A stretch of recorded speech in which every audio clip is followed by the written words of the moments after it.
Huli sa akto ng mga tauhan ng Commission on Elections o COMELEC at Philippine National Police o PNP ang pamimigay umano ng isang babae ng pera sa isang warehouse ng Sardinas sa Navotas City.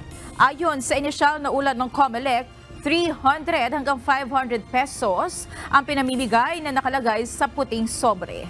Ayon kay COMELEC Chairperson George Erwin Garcia, mahaharap ang lahat ng sangkot dito sa kasong vote buying. Nasa 200 umanong individual ang nasa loob ng warehouse at mga rehistradong botante ng Malabon. Nakakatuwa pero nakakangit-ngit at nakakagalit. Nakakatuwa dahil siyempre minahuli kami. Nakakagalit dahil despite the fact na sinasabi na natin na wag niyong gagawin at pinapatunayan natin talaga yan na hindi natin palalampasin yung mga ganyan, may mga nagkukumit pa rin.